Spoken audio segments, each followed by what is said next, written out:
अवाजी समातुन ताई radio voice of Sindh London. सदा आहे सूरजी वाढोड़ियन वाई, जेका अथन मन में सलन न साई। ओड़क उहाई गोलियो लहन गालड़ी। भलारे बिटदण जे भलारे बैत सां मुझी आवाज़ मुसाफ़िर radio voice of Sindh London ता थिए दुनिया जी कुंड कुड़छ ताईं। जंहिंजा माग ॿुधिजे पियो उन्हनि मिड़नी महिरबाननि खे सिक भरियो सलाम शाल क़बूल पवे। 8 अगस्त 2025 जुमे जे ॾींहुं प्रोग्राम सोच वीचार साण करे आऊं अवां जी ख़िदमत में हाज़ुर अवां जो पंहिंजो मेज़बान हबीब लगारी। प्रोग्राम जी शुरूआत में अवां लाइ इहा ई दुआ त शाल जित हुजो, सुख सलामती सां हुजो, कॾहिं बि ॾुखियो ॾींहुं न ॾिसो ऐं कॾहिं बि अवां जूं मुर्कूं मेरियूं न थियनि। दुनिया जी कुंड कुड़छ में जिते बि रहो सिंध लाइ, सिंध वासियुनि लाइ ऐं दुनिया जे मज़लूम माण्हुनि लाइ जा खोड़ींदा रहो। शाल अव्हां जा ख़्वाब तबीरनि सां लही सघनि। सिंधू दरिया में पाणी जी खोट, जिते सॼी सिंध खे तबाही ऐं बर्बादी जे वर चाढ़े छॾियो आहे, उते सिंध जे डेल्टा में बि हर पासे तबाही जा मंज़र आहिनि। उहे मंज़र जेके ॾिसी अखियूं अॼु बि आब आणिनि थियूं। सिंध जे डेल्टा में तबाही 12 लख माण्हुनि खे लॾपलाइण ते मजबूर कयो। सिंधू डेल्टा हाणे हिकु ख़तरनाक माहौलियाती तबाहीअ जे मंज़र जो रूप इख़्तियार करे चुको आहे, जिते ज़िंदगी जा बुनियादी ज़रिया ख़तरे में पइजी विया आहिनि। ताज़ो AFP जी रिपोर्ट आहे त डेल्टा शदीद माहौलियाती बहरान जो शिकार थी वियो आहे, जिते समुंड जो खारो पाणी इलाइक़नि ताईं दाख़िल थी चुको आहे। लूणियाठो पाणी डेल्टा जे वॾे हिसे खे गड़काए वियो आहे ऐं अटकल 80% इलाइक़ो ख़ुश्क थी चुको आहे।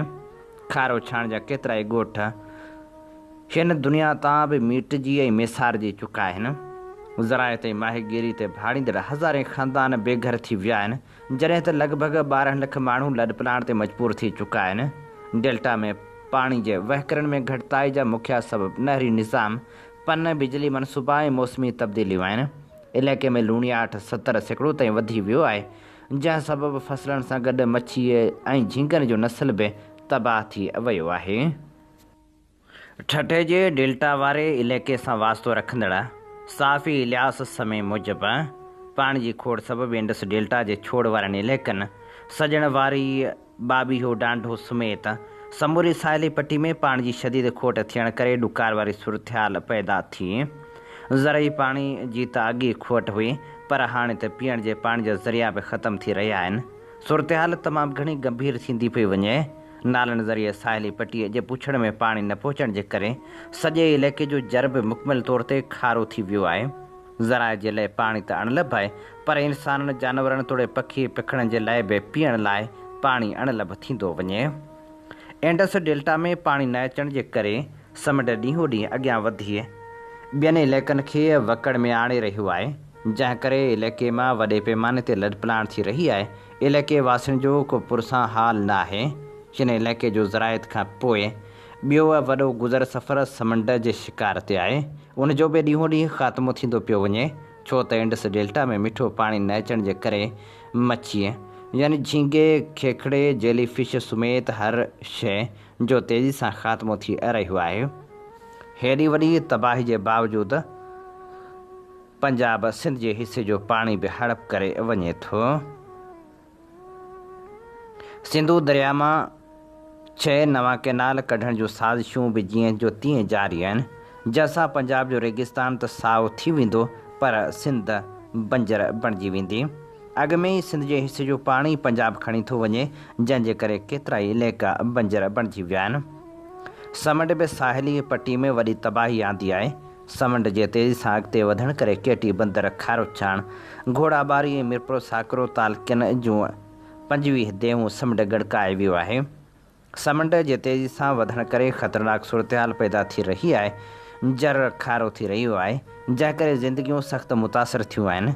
इंडस डेल्टा में मिठो पाणी न छॾण सबबु समुंड जो अॻिते वधण आबाद ज़मीनूं बंजर करे रहियो आहे, जंहिं सबबु तारीख़ी शहर, खारो छाण, सजण वारी केठी, बंदर, गाढ़ो, झालू, जूहो ऐं घोड़ाबारी समेत सामुंडी पट्टी जा इलाइक़ा इंसानी आबादी खां ख़ाली थी रहिया आहिनि। अहिड़ी सूरत हाल रही त ही इलाइक़ा इंसाननि खां ख़ाली थी वेंदा ऐं समुंड में अंदरि हलिया वेंदा। सिंधू दरिया जे पुछड़ में पाणी न अचण करे हितां जा ख़ुशहाल ख़ानदान ॿियनि हंधनि ते वञी मज़दूरी करण ते मजबूर थी विया आहिनि। सामुंडी पट्टी जे इलाइक़नि मां तेज़ी सां थींदड़ लॾपलाण खे ॾिसी इहो अंदाज़ो लॻाए सघिजे थो त ईंदड़ 10 सालनि अंदरि हितां 70% इंसानी आबादी लॾपलाण करे चुकी हूंदी। साहिली पट्टी जूं 30 कुदरती ढंढूं सामुंडी वीरनि जे वर चढ़ण सबबि तबाह थी वियूं।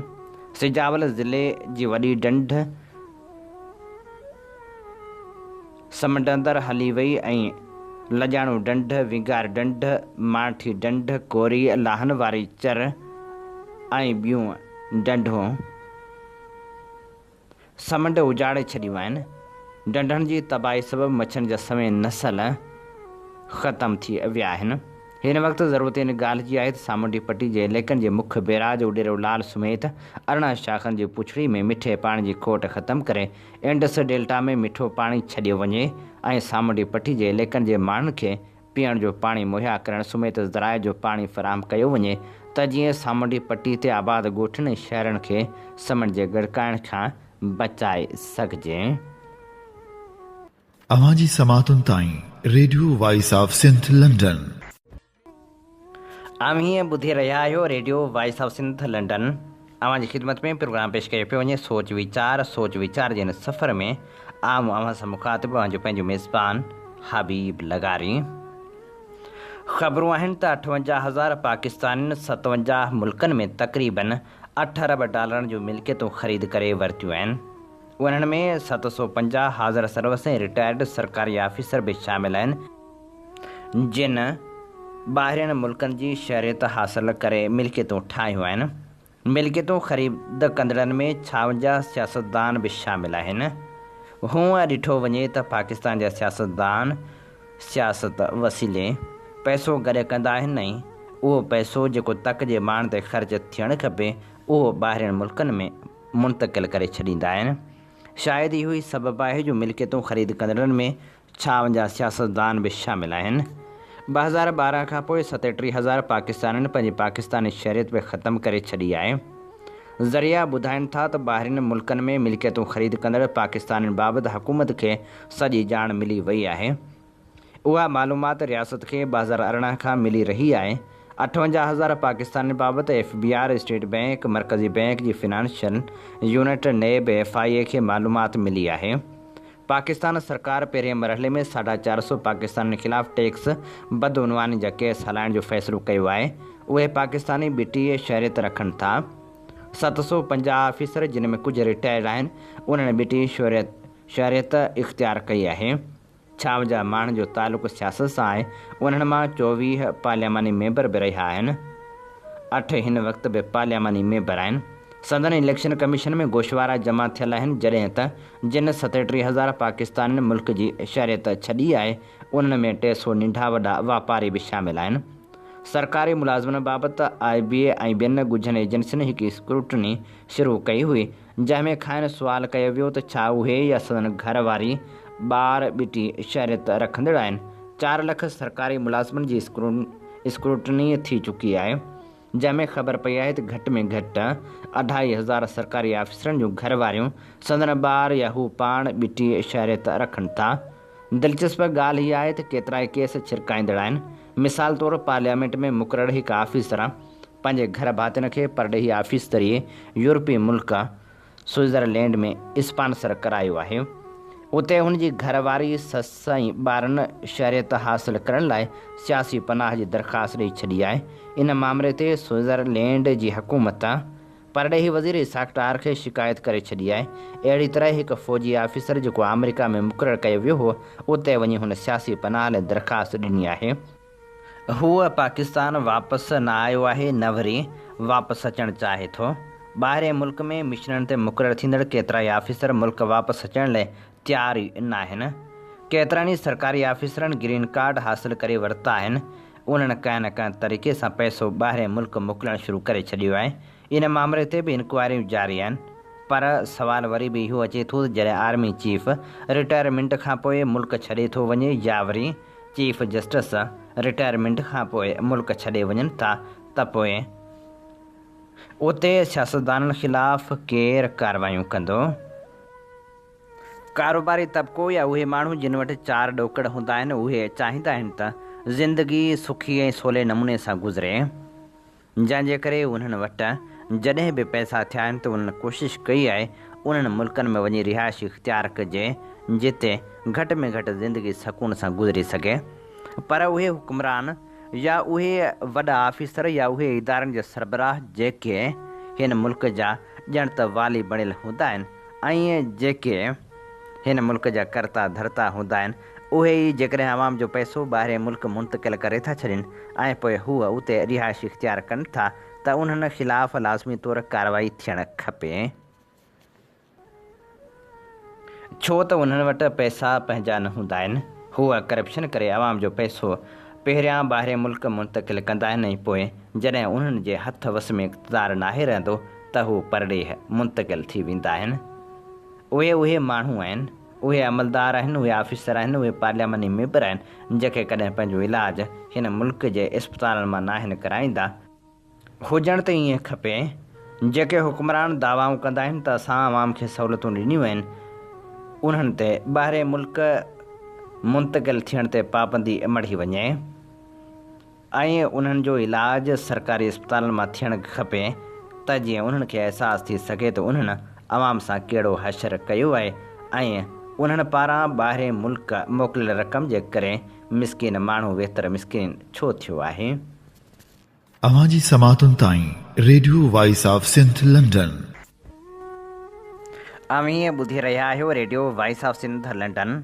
अवां जी ख़िदमत में प्रोग्राम पेश कयो पियो वञे सोच वीचार जी हिन सफ़र में आऊं अव्हां सां मुखातिब आहियां पंहिंजो मेज़बान Habib लगारी।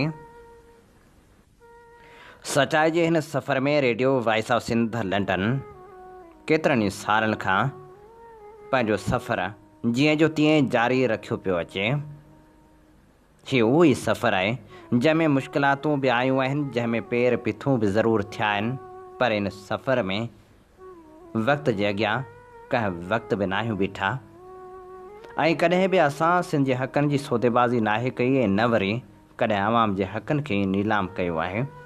Radio voice of Sindh London या वरी voice of Sindh London web TV हमेशह सिंध जो केस दुनिया ॾो वॾी दलेरी सां रखियो आहे। यकीनी तौरु इन्हीअ सॼे सफ़र जो क्रेडिट हिननि इदारनि जे सरबराह जदीद सिंधी साफ़ जे बानी ऐं सिंध जे हक़नि जी हासिलात वारी जदोजहद जे अॾोल किरदार साईं इमदाद अली ओढो ॾांहुं वञे थो। असीं अव्हां खे इहो ॿुधाईंदे बि ख़ुशी महसूसु करे रहिया आहियूं त 10 अगस्त ते radio voice of Sindh London जे सरवाण जदीद सिंधी साफ़ जे बानी ऐं सिंध जे हक़नि जी जदोजहद जे अॾोल किरदार साईं इमदाद अली ओढो जी सालगिरह मल्हाए रहिया आहियूं। उन सां गॾोगॾु 10 अगस्त ते voice of Sindh London web TV ऐं radio voice of Sindh London जी पिणु सालगिरह आहे। जेकॾहिं अमीं चाहियो था radio voice of Sindh London या उनजे प्रोग्रामनि voice of Sindh London web TV या वरी साईं इमदाद ओढो बाबति अव्हां जो मवाद रेडियो प्रोग्रामनि जी ज़ीनत बणिजे त पोइ अमीं लिखत में या ऑडियो जी सूरत में या वरी वीडियो जी सूरत में पंहिंजो पैगाम पंहिंजी राय असां ॾे ज़रूरु मोकिलियो।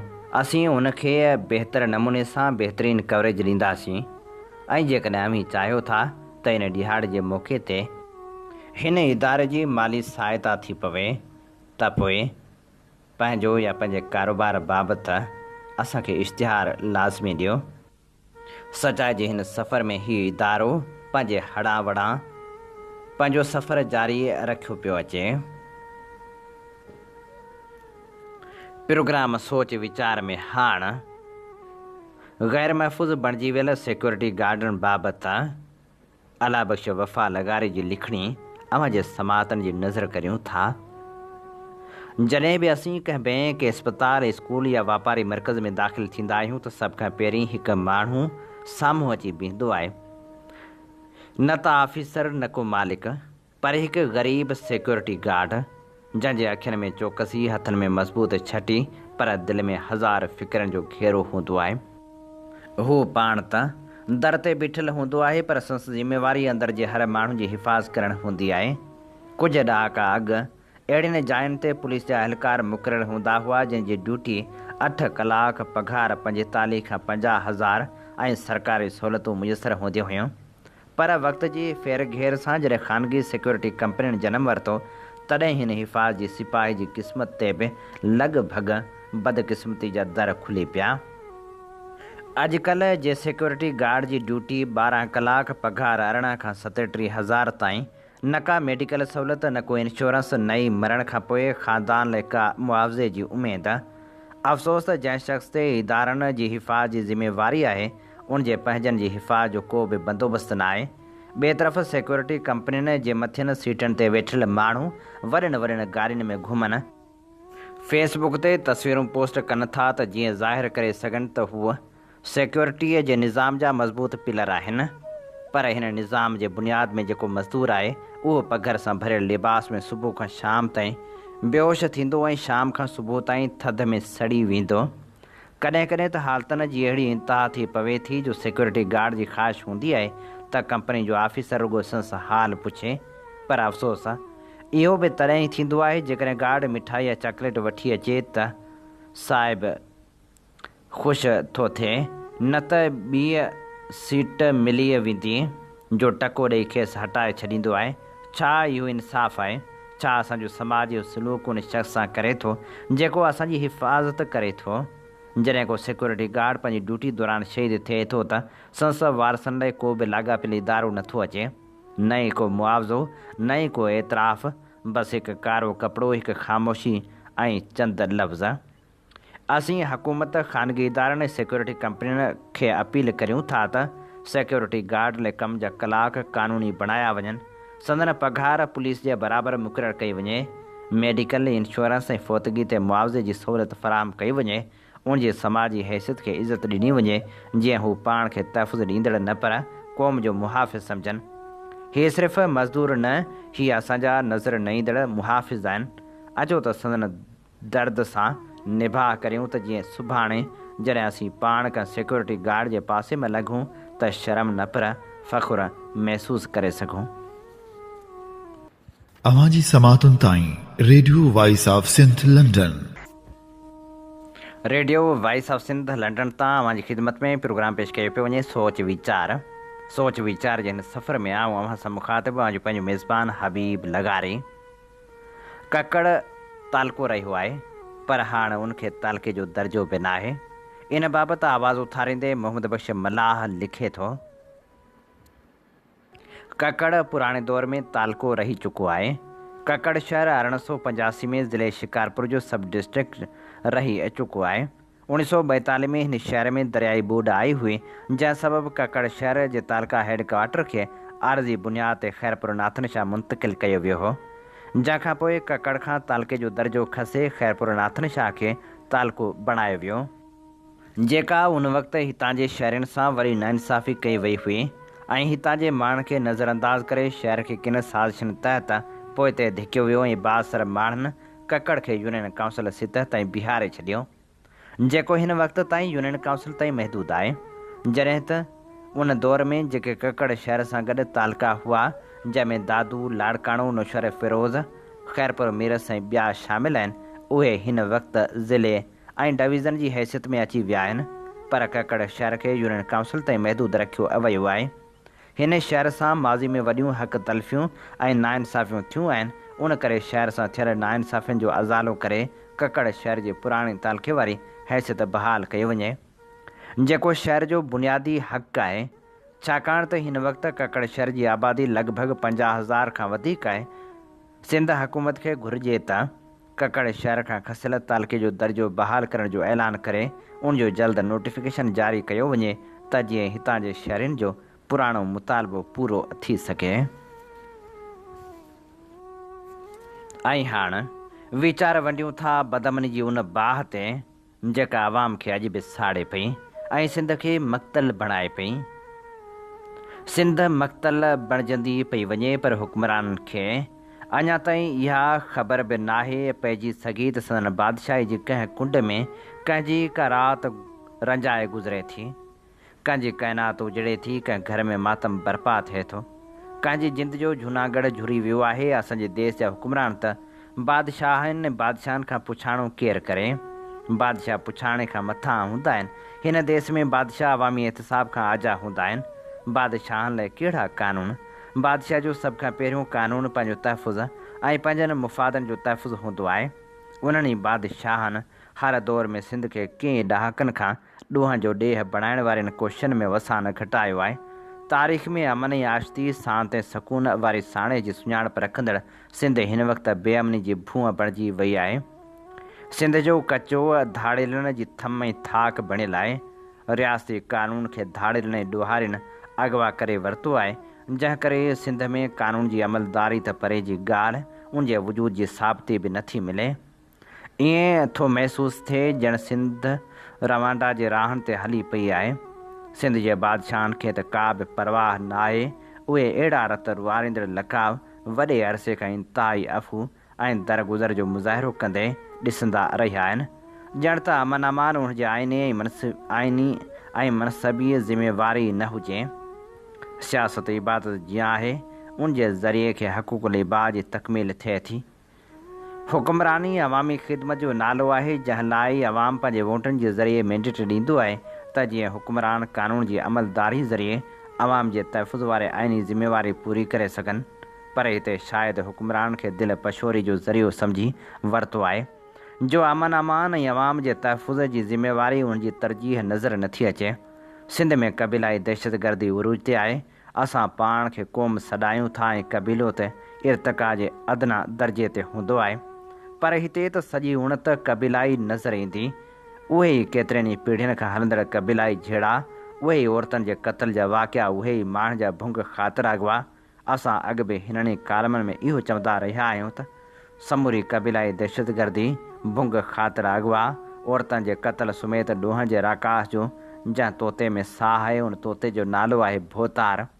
दरअसल उहा ॾोहनि जी सरपरस्ती कंदड़ अशराफिया आहे, जंहिंजा हामी हिमायती इख़्तियार ऐं इक़्तिदार जे अहवालनि में वेठल था महसूसु थियनि।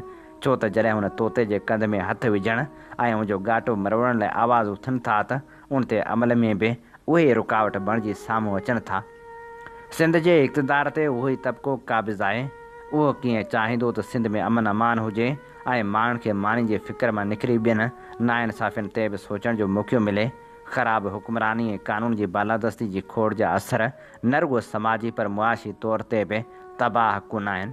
वापारी ऐं सीड़पकार ख़ौफ़ जे माहौल में सिंध में सीड़पकारी खां पासो कनि था, जंहिंजे नतीजे में रोज़गार जा मौक़ा घटिजी रहिया आहिनि। ज़राइत ऐं सियाहत वांगुरु आम शोभा पिणु मुतासिर थी रहिया आहिनि। माण्हुनि में मायूसी ऐं बेएतमादी जे करे समाजी राब्ता ऐं हम आहंगी घटिजी रही आहे। हाणे ज़रूरत इन ॻाल्हि जी आहे त सिंध फ़क़्ति अमन चाहे थी, ऐं अमन लाइ जेकॾहिं हुकुमरान क़दम न खणंदा त ॿियो केरु खणंदो, ऐं जेकॾहिं हुकूमत इहा ई लापरवाही कंदा त पोइ अवाम बि लापरवाह बणिजी वेंदो ऐं पोइ हुकुमराननि खां मुकमल तौर ते लातालुकी जो इज़हार कंदो ऐं पाण हथियार हथनि में खणंदो। जॾहिं बि इहो ॾींहुं आयो, तॾहिं हुकुमराननि वटि फ़रार थियण खां सवाइ को ॿियो रस्तो बाक़ी न बचंदो। अवां जी समातुनि ताईं radio voice of Sindh London. Sindhi ॿोली जे नामियारे कहाणीकार अली बाबा जी अॼु वरसी मल्हाई पई वञे। नामियारे लेखक, कहाणीकार, ड्रामा निगार अली बाबा जो पूरो नालो अली मोहम्मद वल्द मोहम्मद रमज़ान रिंद बलोच आहे। संदसि जनम 1945 धारे नागोलैन कोटड़ी ज़िले जामशोरे में थियो। संदसि वॾा 19वीं सदी में बलूचिस्तान मां लॾे अची सेवण में आबाद थिया। संदसि वालिद रेलवे में मुलाज़िम हो, जेको बाद में कोटड़ी में अची रहियो। हुन प्राइमरी तालीम नागोलैन म्यूनिसिपल स्कूल कोटड़ी मां हासिल कई। वधीक तालीम लाइ गवर्नमेंट शेर दल Khan municipal high school Kotri में दाख़िल थियो। मैट्रिक जे इम्तिहान दौरान कंहिं तकरार सबबु खेसि इम्तिहान हाल मां कढियो वियो, जंहिं बाद हुन पढ़णु छॾे ॾिनो। कुझु अरसे बाद रेलवे खाते में क्लार्क तौरु भर्ती थियो, जिते 7 सालनि ताईं कमु कयाईं। तंहिंखां पोइ टेक्सटाइल मिल में असिस्टेंट मैनेजर तौरु कमु कयाईं। 1965 धारे उहा नौकिरी बि छॾे ॾिनाई। अदब में खेसि लिखण जे शौक़ निटपिण में लेखक बणाए छॾियो। संदसि पहिरीं कहाणी 1964 धारे टेमाही मेहराण में 80 माण्हू जे नाले सां शाया थी। संदसि ॿियों शुरूआती कहाणियूं शमशेरुल हैदरी माहिवार नई ज़िंदगी रिसाले में छपियो। हुन लॻभॻि 3 सवनि खां वधीक कहाणियूं, टेली ड्रामा, रेडियो ड्रामा ऐं गीतनि भरियूं कहाणियूं लिखियूं। कुझु फिल्म स्टोरियूं ऐं स्टेज ड्रामा पिणु लिखिया आहिनि। 100 खां वधीक टीवी ड्रामा ऐं सीरियल लिखिया आहिनि, जिन मां हिकु तुंगी मंझि दरिया खे 1976 में आलमी मेले में 2 नंबर बहितरीन ड्रामो करार ॾेई एवॉर्ड ॾिनो वियो। उन्ही मेले में दुनिया जे 79 मुल्कनि हिसो वरितो। संदसि ॿियनि मशहूरु ड्रामनि में बाली शाही, कारूंझर जो कैदी, रुञ जा राही, मोखी मतारा, मोमल राणो, होशू शीदी, रक्स हयात वग़ैरह क़ाबिल ज़िक्र आहिनि। संदसि कहाणी जे मजमूअनि में धरती धिकाणा, आयल रे ओलाणा ऐं मुंहिंजूं कहाणियूं शामिल आहिनि। संदसि नावल मुंहिंजो दड़ो 1985 धारे शाया थियो। उन खां अॻु उहो नावल पहिरीं माहिवार रूहरिया ऐं पोइ नई ज़िंदगी में किश्तवार शाया थियो। उन खां सवाइ ॿारनि लाइ लिखियल संदसि हिकु नावल सिंधबा जो सफ़र बि छपियो। खेसि अदबी ख़िदमतनि ते केतिरा ई एवॉर्ड मिलिया, जिन में किताब धरती धिकाणा ते सगा तरफ़ां एवॉर्ड ऐं 1000 रुपया रोक इनाम ॾिनो वियो। सिंधालाजी जामशोरे तरफ़ां बहितरीन कहाणीकार award, Shah Latif dramatic society पारां गोल्ड मेडल, पाकिस्तान हुकूमत तरफ़ां सदारती एवॉर्ड, तमगाए हुस्न कारकर्दगी ऐं सारंगा रिसाले तरफ़ां एवॉर्ड क़ाबिल ज़िक्र आहिनि। सिंध जे हिन यगाने लेखक 8 अगस्त 2016 ते कोटड़ी में पसाह पूरा कया। कोटड़ी जे नागोलैन कब्रिस्तान में खेसि मिटी माउ हवाले कयो वियो। नामेरे लेखक डॉक्टर इसाक समेजे संदसि कहाणियुनि खे जनम भूमि शमशान भूमि जे नाले सां तरतीब ॾेई 2017 में छपराए मंज़र आम ते आंदो। अव्हीं ॿुधी रहिया आहियो radio voice of Sindh London. अव्हां जी ख़िदमत में प्रोग्राम पेश कयो पियो वञे सोच वीचार जे हिन सफ़र में आऊं अव्हां सां मुख़ातिब अव्हां जो पंहिंजो मेज़बान हबीब लगारी। 7 अगस्त जी सुबुह जॾहिं बि ईंदी आहे तॾहिं अनेक उदासियूं खणी इन करे बि ईंदी आहे जो हीअ ॾिहाड़ो सिंधी ॿोली जे पहिरें शहीद अब्दुल रज़ाक सुमरे जी यादि खणी ईंदो आहे। काल्ह जॾहिं 7 अगस्त हुई तॾहिं शहीद अब्दुल रज़ाक सुमरो यादि पियो। हसन पठान जी पोस्ट बि अखियुनि अॻियां तरी आई, जंहिंमें हुन लिखियो हो, सुमरा मेंदरा ओ शहीद वतन सिंध जी सींध खे तो संवारे छॾियो। जदीद सिंध जो क़ौमी सुरमो शहीद अब्दुल रज़ाक सुमरो मोरे जे हिकु ग़रीब ऐं फ़र्ज़ शनास रिटायर उस्ताद मोहम्मद सलमान सुमरे जो अकेलो फ़र्ज़ंद हो। अब्दुल रज़ाक सुमरे 23 जुलाई 1947 ते मोरे शहर में जनम वरितो। इब्तिदाई तालीम मैट्रिक ऐं इंटर साइंस मोरे मां हासिलु करण बाद पॉलिटेक्निकल इंस्टीट्यूट ख़ैरपुर मां इलेक्ट्रिक इंजीनियरिंग में डिप्लोमा इम्तियाज़ी हैसियत में पास करण ते खेसि साॻे इंस्टीट्यूट में जूनियर इंस्ट्रक्टर मुक़ररु कयो वियो, जितां पोइ अॻिते पढ़ाई जारी रखण लाइ हैदराबाद पॉलिटेक्निक इंस्टीट्यूट में साॻी पोस्ट ते बदिली कराए आयो। अब्दुल रज़ाक सुमरे जी नंढे हूंदे खां तबियत सादी ऐं समाजी क़ौमी कमनि ॾांहुं माइल हुई। मोरे जे सोशल वेलफेयर एसोसिएशन जे फाउंडर मेंबरनि मां हो। 1967 खां मोरे में जेके बि शागिर्द तहरीकूं शुरू थियूं तिन में हू क़ौम परस्त तहरीक जो ज़बरदस्त हामी हो। संदसि सिंध ऐं सिंधी ॿोली सां इश्क जनून जी हद ताईं पहुतल हो। जॾहिं 31 जनवरी 1971 वरी राति हैदराबाद में किन सिंध दुश्मननि सिंधालाजी खे ॿार ॾेई साड़ियो हो त उन ख़िलाफ़ु मोरे जे शागिर्दनि हिकु वॾो जुलूस कढियो हो, जंहिंमें बि अब्दुल रज़ाक सुमरो अॻियां हो। जॾहिं अक्टूबर 1971 में सैयद ग़ुलाम मुस्तफ़ा शाह सिंधालाजीअ जी माली मदद लाइ अपील कई हुई त राशिद मोराई, मिठल कमालाणी, सिकंदर ज़मा मेमण, हारून सुमरे, अलीगुल कल्होड़े, अब्दुल रज़ाक सुमरे ऐं ॿियनि गॾिजी चंदो गॾु कयो हो ऐं गॾियल रक़म बैंक ड्राफ्ट जी सूरत में सैयद ग़ुलाम मुस्तफ़ा शाह खे पहुचाई वई हुई। 28 जून 1972 ते अब्दुल रज़ाक सुमरे जी रिथ ते ई मोरे जे शागिर्दनि GA सिंध स्टूडेंट्स फेडरेशन जो क़याम अमल में आंदो हो। अब्दुल रज़ाक सुमरे पॉलिटेक्निक कॉलेज हैदराबाद में मुलाज़मत दौरान केतिरनि सिंधी शागिर्दनि खे दाख़िलाऊं वठराए ॾिनियूं। ग़रीब शागिर्दनि खे किताब मुहैया करे एक्स्ट्रा क्लास वठी पढ़ाइण जी कोशिशि कई। हूअ दोस्तनि ऐं शागिर्दनि खे अमली ऐं आदर्शी इंसान बणजण जी हिदायत कंदो हो। संदसि पोशाक में अक्सर लिबास खादी जो हूंदो हो। मथे ते सिंधी टोपी, कुल्हनि में अजरक वेढ़ियल, निहायत पुरवकार शख़्सियत रखंदड़ नौजवान उस्ताद बणिजी पंहिंजी ड्यूटी निहायत जानतदारी ऐं सचाई सां अदा कंदो हो। 7 जुलाई 1972 ते सिंधी असेंबली जे इजलास में सिंधी ज़ुबान खे सिंध जी सूबाई ज़ुबान करार ॾियण जो बिल पास कयो वियो। उन फ़ैसिले जी हिमायत में हुन पॉलिटेक्निक इंस्टीट्यूट में ख़ुशी जो इज़हार कयो। जेका ॻाल्हि सिंधी ॿोली ऐं सिंध सां बुग़्ज़ रखंदड़ कुझु तअसुबी शागिर्दनि खे पसंदि न आई। जॾहिं हुन बिल पास थियण ख़िलाफ़ उर्दू अख़बारनि वावेला मचाई हुई ऐं सिंध में ॿोली वारा फ़साद शुरू थी विया हुआ। टंडे जाम में सिंधी शागिर्द शहीद कया विया।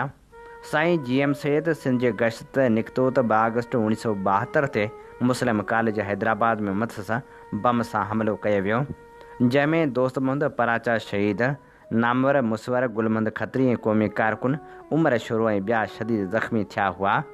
ॿोली जे हंगामनि दौरान थोरे अॻु में पॉलिटेक्निक कॉलेज हैदराबाद जे गैर सिंधी इंतिज़ामिया अक्सर अब्दुल रज़ाक सुमरे जे ख़िलाफ़ हूंदी हुई, छो त हीअ उते वाहिद सिंधी उस्ताद हो जेको सिंधी शागिर्दनि जे दिफ़ा लाइ सरगर्म अमल रहंदो हो। हुनखे केतिरा भेरा धमकियूं बि मिलियूं, पर ही बेडपो इंसान पंहिंजी प्रचार ऐं अमल खां बाज़ न आयो। 7 अगस्त 1972 जो नदूरो सुबुह हिन सिंध जे सपूत जी शाद जो सनीहो खणी आयो। पॉलिटेक्निक कॉलेज जे सिंध दुश्मन शागिर्दनि अनवर कमाल राजपूत जी अॻुवाणी में हिन क़ौमप्रस्त सिंधी उस्ताद ते ओचितो हमिलो करे चाकुनि जा वार करे खेसि शहीद करे छॾियो। संदसि शहादत वारे वाक़े सॼी सिंध सां गॾु मोरे में बि बाह ॿारे छॾी। जॾहिं एम्बुलेंस में शहीद अब्दुल रज़ाक जो लाश राति जो 11 वॻे मोरे पहुतो त हज़ारे शहरियुनि ऐं शागिर्दनि जो मातमी जुलूस हो छिंगारो ॾींदो संदसि घर पहुतो। हालतूं इन हद ताईं ख़राब थी वियूं जो सुबुह जो ई शहीद अब्दुल रज़ाक खे दफ़न करण लाइ माण्हुनि जे गॾु थियण खां अॻु ई सॼो शहर फ़ौज जे हवाले कयो वियो। शहर में आम हड़ताल रही। जनाज़े निमाज़ में हज़ारे माण्हुनि शिरकत करे खेसि मोरे शहर जे हिकु बुज़ुर्ग ऐं वली ख़ुशहाल पीर जे ऐवान में दफ़न कयो। हुन जी शहादत ते सॼी सिंध में एहतिजाजी ऐं ताज़ियती गरजाणियूं थियूं। अख़बारनि वॾियुनि सुर्खियुनि सां कातिलनि जी मज़मत कई। मोरे जी तारीख़ जो हीउ हिकु मुनफ़रद हादिसो हो जंहिं सॼी सिंध खे झंझोड़े छॾियो हो। 8 अगस्त ते साईं GM सैद खे अधु सिंध जे दौरे तां मोटंदे पंहिंजे घर सन में नज़रबंदि कयो वियो। शहीद दोदे सुमरे ऐं शहीद अलाबश सुमरे जे शहादतनि खां पोइ अब्दुल रज़ाक सुमरे जी शहादत ते अदीबनि मज़मून ऐं कहाणियूं ऐं शाइरनि शेर लिखिया, जिन जा कुझु मिसाल ही बि आहिनि। इमदाद हुसैनी लिखियो हो त सुमरा मेधरा ओ शहीद वतन सिंध जी सींद खे तो संवारे छॾियो। ख़ाकी जोए लिखियो, भेनर मुंहिंजो भाउ रंगियो रेटे रत में। राशिद मुराई लिखियो त सिरड़ो ॾेई हूअ सिंध तां सदके थियो, मगर अब्दुल रज़ाक जी कॾहिं थी हुई ज़ुबान चुप। मिठल कमालाणी लिखियो, विझी जहान झरोक में झूना गढ़ झोरे, मान लधो मोरे मोती ॾेई मेहराण जो। ताज जोए लिखियो त वण टिण वरितो वास रावत तूची रत जो, भूमि भाकुर खोलियो छांव बणियो आकाश। अज़ीम सिंधी लिखियो त केरु थो मेटे सघे रज़ाक पंहिंजे खून सां सिंध जे नक्शे ते जेके चटे वेंदो रहियो। सिंध जी तारीख़ जी केॾी न बदनसीबी आहे जो शहीद अब्दुल रज़ाक जे क़त्ल में सलाहकार जो किरदारु अदा कंदड़ पॉलिटेक्निक कॉलेज जे प्रिंसिपाल खे ॾेखाव तौरु मुअतल करे बाद में स्वीडिश पॉलिटिकल इंस्टीट्यूट में डायरेक्टर करे मोकिलियो वियो। कुझु ॾींहं क़ैद रखण खां पोइ कातिल अनवर कमाल खे शागिर्द रहनुमा ॼाणे आज़ादु कयो वियो। शहीद अब्दुल रज़ाक जे खून जो सरकारी तौरु को बि इंसाफ़ न थियो, पर मोरे जे शहरियुनि शहीद अब्दुल रज़ाक यादगार कमेटी जोड़े पंहिंजी मदद पाण हेठि शहीद जो मुक़बरो अॾायो, जंहिं कम जी तकमील शहीद जे वालिद बुज़ुर्गवार मोहम्मद सलमान सुमरे जी नज़रदारी हेठि थी। उन बाद हर साल 7 अगस्त ते शहीद जी मज़ार ते वरसी मल्हाई वेंदी हुई। हाणे त मुक़बरे वारे सरकारी मैदान ते स्कूल ठाहियो वियो आहे ऐं शहीद जी मज़ार ते थींदड़ वर्सियूं बि बंदि थी वियूं आहिनि। हीअ असीं भेटाउनि जा गुलाब आछे रहिया हुआसीं सिंधी ॿोली जे पहिरें शहीद अब्दुर्रज़ाक़ सुमरो खे। इन ते ई प्रोग्राम सोच वीचार जो वक़्तु पुॼाणी ते पहुचे थो। पंहिंजे मेज़बान हबीब लगारी खे इन साॻी दुआ सां ॾींदा इजाज़त। वसे भिट तुंहिंजी भलारा सदा सदा देस परदेस सारा वसन। कॾहिं सींद सिंधी न मेरी थिए, कॾहिं मोड़ कंहिंजा न मुरझाइजनि। अवां जी समातुनि ताईं radio voice of Sindh London.